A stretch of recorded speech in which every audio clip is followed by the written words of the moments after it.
안녕하세요. 정미홍입니다. 아주 불쾌지수가 높은 날이 지금 이어지고 있습니다. 요즘 시국만큼이나 짜증스러운 날씨가 아닐 수 없습니다.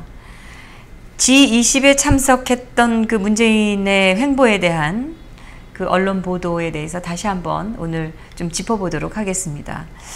왜냐하면 이 언론 보도들을 보면은 정말 이 나라가 큰 위기구나, 이걸 다시 한번 느끼지 않을 수 없기 때문에 그렇습니다. 이건 뭐 언론이 아니고 청와대 대변지 같은 그런 꼴들을 하고 있습니다.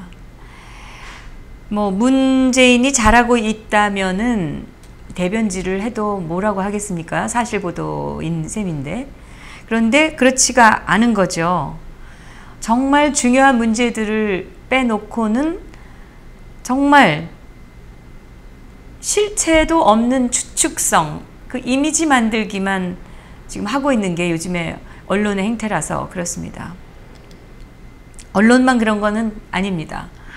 이 자유한국당이 그 문재인표 외교에 대해서 칭송하는 걸 보면 정말 참 애잔하다, 이런 생각까지 들 정도입니다. 강효상 자유한국당 대변인이 국회 브리핑에서 한미일 안보 협력에 대해서 삼국 정상이 공동 성명을 발표하고 공조체제를 굳건히 한 것은 매우 시의적절하고 올바른 방향이다, 이렇게 평가를 했습니다. 바른정당에서도 또 역시 칭송을 했죠. 한미일 정상이 북핵을 용납할 수 없다는 점을 분명히 한 것은 매우 적절하다, 이렇게 논평을 했습니다. 언론은 이런 소식은 또 크게 전합니다. 네. 그 자칭 보수신문이라고 하는 어느 신문은 자유한국당과 바른정당의 이런 논평에 대해서 당리당략과 진영 논리를 떠나서 잘한 것은 잘했다고 하는 그런 그 문화가 자리 잡아야 한다, 이렇게 또 평을 했습니다. 서로 주거니 받거니 하면서 합니다. 이 자유한국당에서 한미일 정상이 공조체제를 굳건히 한다는 그 성명에 대해서 환영한다 한 것은 일종의 유도적인 격려, 뭐 이 정도가 아닐까 생각이 드는데요. 말하자면은 거봐, 안보 면에서 올바른 방향을 간다면은 우리도 이렇게 칭찬해주고 할 수 있다니까, 이런 정도의 그 암시를 준 것이 아닐까, 이렇게 생각이 듭니다. 뭐 일종의 립서비스 같은 거죠, 말하자면은. 사실 잘한 일은 잘했다라고 말하는 게 맞는 말입니다. 그런데 과연 정말 잘한 것에 대해서 호평을 한 것인가? 이거는 좀 아니죠. 제가 뭐 무턱대고 문재인 정권에서 하는 일이라면 다 반대하기 때문에, 비판하기 때문에 드리는 말씀이 아닙니다. 그래서 한번 다시 살펴본다는 겁니다. 아직 뭐 2달도 채 안 된 일인데요. 5월 말인데 미국에서 딕 더빈 그 민주당 상원의 원내 총무가 내방했습니다. 이 딕 더빈 의원은 야당 소속인 하지만 미국 의회 내에서는 상당히 영향력이 있는 그런 사람으로 알려져 있는 분이고요. 미국에는 그 당이 사실 다 보수 우파적이라고 저는 생각합니다. 민주당이 공화당에 비해서 뭐 조금 진보적이라고 할 수 있지만, 우리처럼 그런 진보를 위장한 극좌파들이나 심지어 종북좌파, 이런 그 정당이나 집단은 없습니다. 기본적으로 미국 정당이 다 그 뭐 좀 더 보수적이냐 아니면 좀 덜 보수적이냐, 이 차이일 뿐이지 다 보수적이다, 이렇게 보여지는데, 아무튼 이 문재인을 만나고 나온 딕 더빈 의원의 그 표정을 본 어느 관계자가 청와대를 방문한 미국 정치인 중에서 딕 더빈 의원처럼 기분이 상해서 나온 사람은 처음 봤다, 이렇게 평을 했습니다. 대개 뭐 무슨 관계자니 하는 사람의 말이다 이러면서 언론이 보도하는 거를 보면은 신빙성이 좀 떨어지거나 하는 게, 또는 이제 부풀려지거나 하는 게 대부분인데요. 그 다음날 그 딕 더빈의 직접 육성 인터뷰를 보니까 그런 기분 나쁜 일이 있었던 것은 사실이었던 것 같습니다. 딕 더빈 의원은 문 대통령을 만난 다음날 그 언론 인터뷰에서 이렇게 얘기를 했습니다. 많은 분들이 기억하고 계실 텐데, 한국이 사드를 원치 않는다면 예산 9억 2,300만 달러, 우리 돈으로 하면 1조가 넘는 그런 어마어마한 돈인데, 이 예산을 다른 곳에 쓸 수 있다 우리는, 이렇게 자기가 문재인에게 말을 했다, 이렇게 털어놓은 겁니다. 외교 관례상으로는 이 다른 나라 정상과 회담을 한 그 내용 중에서 양국 관계에 별 도움이 되지 않을 것 같은 그런 얘기는 다 함구하는데, 이 딕 더빈 이 의원의 발언은 일종의 폭로였었습니다. 대단히 그 의외적인 일이었던 거죠. 문재인 청와대는 딕 더빈 의원이 폭로가 있기 전에는 이런 사실을 함구했습니다. 이걸 감춘 이유는 우리가 뻔히 짐작할 수 있는 것 아니겠습니까? 문재인은 취임 전부터 이 사드 배치 문제에 대해서 아주 애매한 태도를 취했던 거 기억하시죠? 완전히 반대했다가는 친북으로 몰릴 것이고, 찬성을 했다가는 이거 완전히 좌파 그 자기 주 지지층들에게 문매를 맞을까봐 그랬을 거다라는 거 우리가 다 주지의 사실입니다. 그렇지만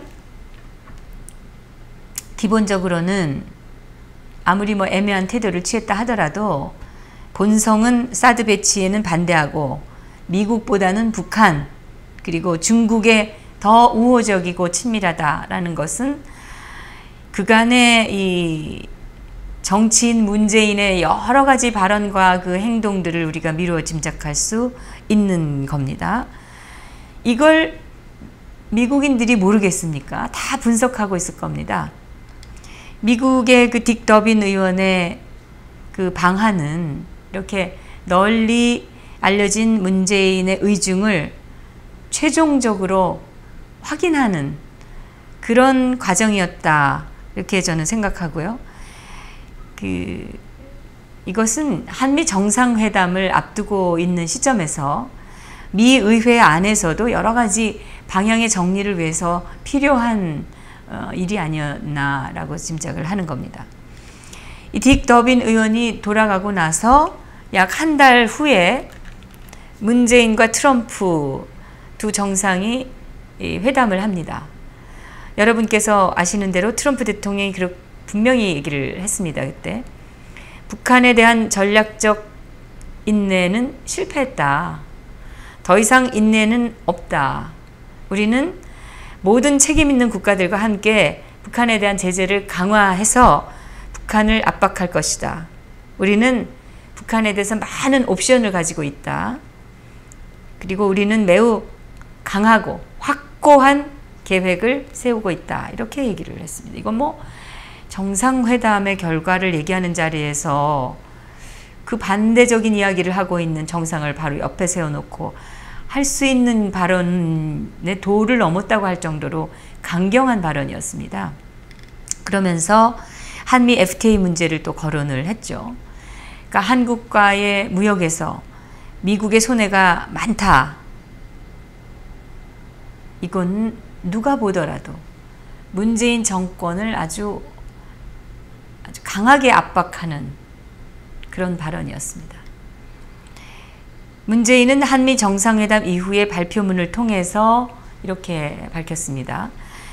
확장 억제를 포함한 한미 연합 방위 태세를 통해서 압도적인 억제력을 강화하고 북한의 위협 도발에 단호히 대응하기로 했다. 북한은 북핵 문제를 반드시 해결하겠다는 한미 양국의 확고한 의지를 과소평가하지 않기를 바라며 한반도 비핵화를 위한 대화의 테이블로 조속히 복귀할 것을 촉구한다. 이런 내용이었습니다. 이런 그 발표를 들으면서 그 지지자들은 아마 귀를 의심하지 않았을까. 과연 그동안 반미를 했던 우리가 뽑아놓은 문재인이 맞는가, 이런 생각을 그들은 했을 거라고 짐작이 됩니다. 근데 문재인으로서는 국제사회가 북한에 대해서 대단히 그 비판적이고, 또 이 초강대국 미국이 북한을 혼내주겠다고 아주 공언을 하고 있는 그런 상황에서 그것에 거스리는 발언을 할 수가 있었겠습니까? 그러니까 이 G20 정상회의에서 돌아와서는 우리가 너무 힘이 없다, 이런 얘기도 하지 않았습니까? 자기 마음대로 끌고 갈 수 없었다는 것을 자백한 겁니다. 사실 이 문재인이 이 문정인 씨를 통일외교안보특보로 만들어서 자기의 생각을 간접적으로 밝혔다, 저는 이렇게 보는데요. 이 대개 특보들이 하는 생각은 대통령의 의중과 마찬가지입니다. 이 문정인 씨의 경우는 아주 북한의 우호적인 인물이죠. 그래서 친북이 넘어서 종북 성향이라는 말까지 많이 들었던 그런 인물입니다. 그런데 이 문정인이라는 사람이 이번 한미 정상회담을 앞두고 한미 연합훈련을 축소해야 된다, 이런 그 폭탄적인 발언, 폭탄적인 그 반응을 불러일으켰던 그 발언을 했습니다. 언론에서 뭐 문재인이 문정인을 어려워한다, 이런 뭐 얘기를 하기도 하고 했지만은, 근데 그 말이 맞는지는 저는 회의적입니다. 사실 이 문정인이 자기 생각을 얘기하면서 문 대통령을 따르는 것 같은 그런 뉘앙스를 풍기기도 했지 않습니까? 그 문재인은 우리가 이렇게 객관적으로 봐도 이념적으로는 확실히 좌파에 치우쳐져 있고, 또 정권을 잡기 위한 수단으로 좌파 세력의 입맛에 맞는 그런 그 행태를 보였습니다. 그러나 그랬음에도 미국의 경제 보복이라든지 이런 문제에 있어서는 신경을 쓰지 않을 수가 없는 거죠. 이제는 대통령인데.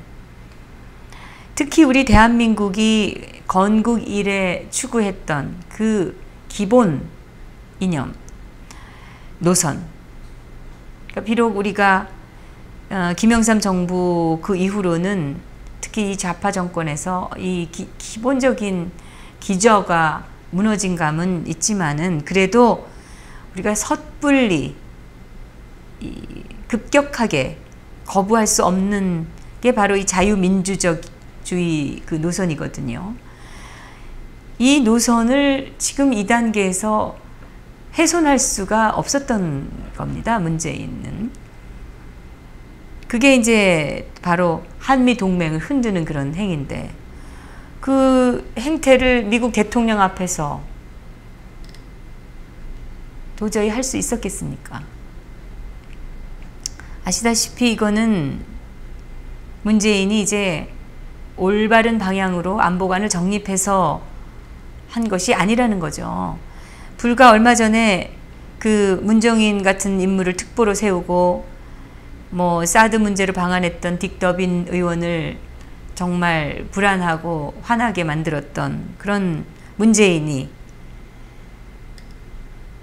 미국에서 했던 그 발표를 보면은 이승만 박정희 이후에 그 정립됐던 외교 안보적인 메커니즘하고 강력한 그 미국의 힘 앞에서 굴복한 것으로밖에는 우리가 해석할 수가 없습니다. 정통 좌파적인 견지에서 보면은 아주 기회주의적이고 나약한 태도를 보였다고 비판을 받을 만합니다. 물론 우리 자유민주주의적 시민들 입장에서 보면은 문재인 정권의 뭐 진짜 속내야 어떻든 간에 이번 미국에서 한 그 발표는 참 다행스럽기는 합니다. 여기서 우리가 반드시 짚어야 할 그런 부분이 있습니다. 현재 그 좌파들이 사드 배치를 반대하거나 하는 것은 단순한 그 반미주의 그 관성 때문이 아니라 자꾸 이런 사례들을 쌓아가지고 결국에는 미국이 우리를 포기하게 만들도록 하기 위한 저희가 있는 것이 아닌가, 이렇게 의심을 합니다. 한미 동맹을 우리가 나서서 적극적으로 무너뜨릴 수 있는 상황은 아니라는 것을 알고 스스로 미국이 포기하도록 만드는 그거를 해서 결국은 궁극적으로는 친중으로 가기 위한 그런 노선의 길을 차분차분 밟아가고 있다는 것이죠. 그렇다면은 좌파들이 하고 있는 이런 한미 동맹 와해 그 획책이나 친북 친중으로 가려고 하는 이 기조에 대해서 문재인 정권이 어떤 생각을 갖고 있을까? 저는 뭐 그거 물어보나 마나 비슷한 생각을 하고 있을 거라고 믿습니다. 그렇기 때문에 문재인 정권은 이 국내적으로 친중 반미할 수 있는 확실한 여건만 조성되어 있었다면은 아마 한미 정상회담에서 북한을 옹호하는 그런 발언도 거침없이 했을 것이다, 이렇게 생각이 되는데 아직은 국내 상황이 그렇게까지 할 수 있게 되어 있지는 않았던 것이죠. 사실 그 김영삼, 김대중, 노무현 정권 동안에 우리 내부는 이 반미 기조가 아주 절정에 이르렀습니다. 노무현 시절 이후에 좌파 정권이 5년 더 갔었다면은 한미 동맹은 굉장히 흔들렸을 거다. 그러니까 정동영 씨가 대통령이 됐었다면 아마 지금 한미 동맹은 완전히 와해되어 있지 않을까 하는 그런 추측도 해봅니다. 그런데 이명박 정권이 들어선 거죠. 그래서 그 기저가 좀 주춤했고, 이제 박근혜 정권이 3년 반 이제 지나면서 대한민국이 아주 큰 틀에서 우회전을 했었습니다. 뭐 박근혜 대통령을 비판하고 싫어하는 그런 사람들 그 중에서도 종북 좌파의 실체는 몰랐었는데 새롭게 알게 됐다라고 하는 사람들이 굉장히 늘어났고요. 더불어민주당을 지지하고 찍었던 그런 사람들 중에서도 김정은 정권은 무너뜨려야 된다, 이런 생각을 가진 사람들이 제법 늘어났다는 것입니다. 그래서 저는 이게 그 우파적 견지에서 보면은 박근혜 정부의 그 업적 중에서 가장 큰 것 중에 하나가 아닐까, 이렇게 생각을 합니다. 그렇기 때문에 문재인 정권이 비록 정치적으로는 자경화된 언론의 그 힘을 업어가지고 지금 전횡을 휘두르고 있고, 뭐 지지율 80%가 넘는다는 등 이런 그 근거도 불분명한 이런 주장을 하고 있으면서 거침없이 가고 있는데, 이 안보 문제에 있어서만큼은 이 섣불리 자기들의 그 기본적인 생각대로 급격히 좌경화하는 것은 못하고 있다, 이렇게 보여지고요. 다시 말해서 보면은 이거는 이 문재인 정권이 보이고 있는 안보적 위선이라고 생각을 합니다. 그리고 이것은 박근혜 정권에서 만들었던 그 큰 보수 우파의 틀, 이게 지금 과거하고 조금 변화가 있었기 때문에 그걸 이제 의식해서 그런 것이다, 이렇게 저는 정리를 해봅니다. 사실은 박근혜 대통령이 그렇게 몰고 가고 있었기 때문에 이 종북 세력들의 그 급격한 우려가 커지면서 그것이 탄핵까지 이어지는 촉발제가 또 되었을 것이다, 이렇게 생각을 합니다. 그러나 이번에 그 문재인은 그 북한과의 대화를 강조했다는 것도 우리가 간과해서는 안 된다고 봅니다. 이거는 어쩔 수 없는 문재인의 정체성입니다. 북한과의 이 대화라는 게 우리가 어떤 방식으로 접근을 하든 그것이 효과가 없을 것이라는 것은 이제 만천하에 드러난 사실입니다. 이제는 정말 제재와 압박을 통해서 고사시키지 않으면 안 되는 시점에 이르렀다는 것을 세계 여러 나라가 공감을 하고 있고 국내의 많은 국민들도 공감을 하고 있습니다. 그런데 다시 대화를 운운하는 거, 이거는 정말 시대착오적이 아닐 수 없고요. 결국은 북한 감싸기고 북한의 지금 숨 쉴 틈을 다시 주기 위한 꼼수처럼 저는 봅니다. 이것도 현명한 시민들이라면은 많은 공감을 하시리라고 생각을 합니다. 이렇게 북한과의 대화를 하겠다면서 또 무슨 일을 벌일까? 이게 저는 우려됩니다. 어떤 핑계로 또 지원을 해줄 것인가? 근데 이런 행태가요, 국제사회의 인식이나 그동안 우리가 겪어왔던 그 북한의 그 행태, 그리고 우리가 그 당했던 거, 이런 거 생각해 보면은 지극히 비이성적이고 무모한 것이 아닐 수 없습니다.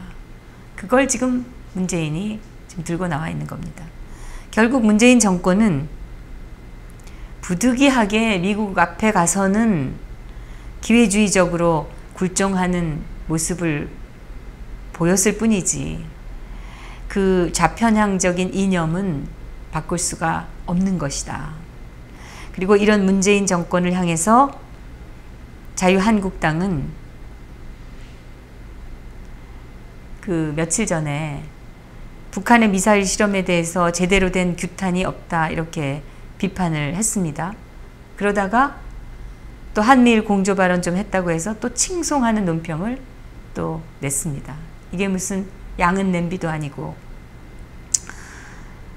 이 좌파 정권에 맞서는